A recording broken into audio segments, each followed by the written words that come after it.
Kiai Haji Ma'ruf Sholeh atau yang dikenal dengan sapaan Pak Pinter Rifai berasal dari kota Jember, tepatnya di Dusun Poger. Pada tahun 1970 lebih, beliau datang ke desa Banyubuni bersama teman pondoknya bernama Muhammad Tammar bin Kiai Haji Damanhuri, bermaksud untuk belajar mesin jahit kepada seseorang yaitu Haji Fakhruddin. Sampai suatu ketika beliau bertemu dengan Kiai Haji Damanhuri yang pada saat itu mengasuh beberapa santri madrasah di kediamannya. Karena Kiai Damanhuri melihat beliau merupakan teman pondok putranya, beliau pun kemudian diajak untuk membantu mengajar di madrasahnya. Mendengar ajakan Kiai Haji Damanhuri itu, beliau pun kemudian harus mengurungkan niat yang awalnya untuk belajar menjahit. Namun saat itu beliau tidak langsung menerima ajakan tersebut, melainkan beliau merasa perlu melakukan sholat istikharah untuk mendapatkan petunjuk. Dan menurut cerita salah satu santri beliau, dalam mimpinya beliau mendapatkan sebuah petunjuk seakan menanam pohon cabai yang sangat banyak dengan buah. Dan mimpi tersebutlah yang menjadi isyarah kepada beliau, yang pada akhirnya beliau menerima ajakan Kiai Haji Damanhuri untuk mengajar di madrasahnya. Singkat cerita, setelah beberapa tahun beliau mengajar, masyarakat Banyubuni sangat kagum atas kealiman beliau. Masyarakat sangat menghormati beliau karena jasanya yang sangat berpengaruh dalam menyebarkan ilmu agama pada masyarakat desa Banyubuni saat itu. Dan kemudian banyak sekali masyarakat Banyubuni yang menitipkan putra-putrinya untuk belajar ilmu agama kepada beliau.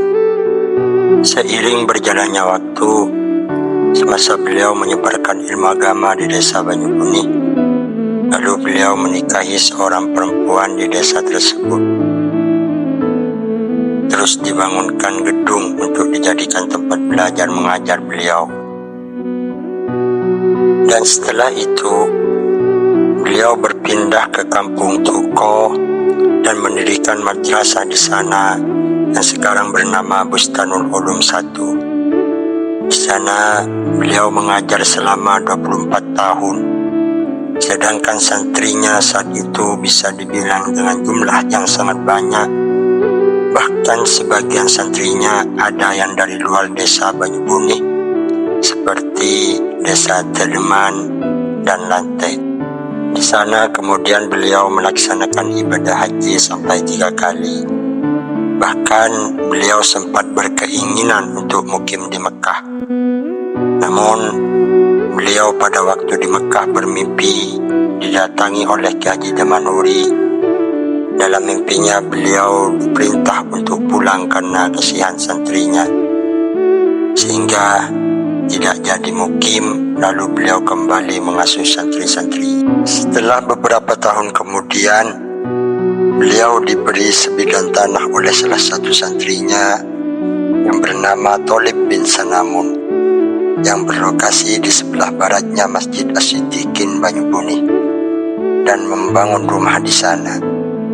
Tapi sehari-hari beliau tetap mengajar ke madrasah Tuko karena tidak diizinkan oleh Haji Muhammad Sholeh untuk mendirikan madrasah di kediamannya. Setelah kepindahan beliau, tidak lama kemudian beliau jatuh sakit, sehingga beliau pun tidak bisa mengajar lagi di madrasah Tuko.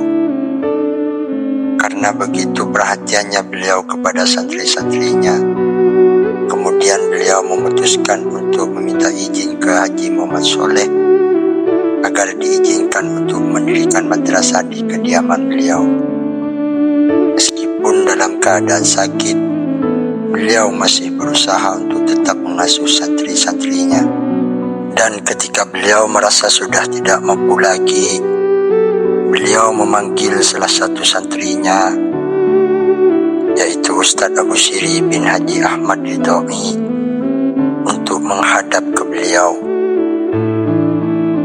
dalam isi wasiatnya beliau berpesan, "Jong, tang sekolahan dia terus aki ya, sengko keng pola milo, tang Roma dia jong kajuna, sengko banyak semelekapi, ya banyak tong seoleh nasumpengan kia, dari terleman beda ban masyarakat dina, seumpamana sedelo pernah dina, ki batang Roma dia, maka demaah sepenting ikabai sekolahan." Setelah itu kemudian Ustaz Abu Siri pergi sowan ke gurunya, Haji Zubair bin Kaji Muntasor, menyampaikan pesan wasiat beliau. Kadinto atina ipakon nerusaki madrasah Pak Pintar Rifai. Haji Zubair Muntasor menjawab sembari berpesan kepada Ustaz Abu Siri, "Oh iya, saya ngate ya, saya ngate le." Sejak saat itu, lalu Ustaz Abu Siri menjadi pengganti beliau, meneruskan perjuangan beliau dalam menyebarkan ilmu agama kepada masyarakat. Sekilas perjalanan Ustaz Abu Siri bin Kiai Haji Ahmad Ridhoi dalam menimba ilmu. Pertama kali beliau belajar mengaji ke kakeknya sendiri, Kiai Haji Muhammad Maksum bin Haji Ibrahim. Beliau belajar ke kakeknya selama kurang lebih 10 tahun mulai dari masa kecil beliau.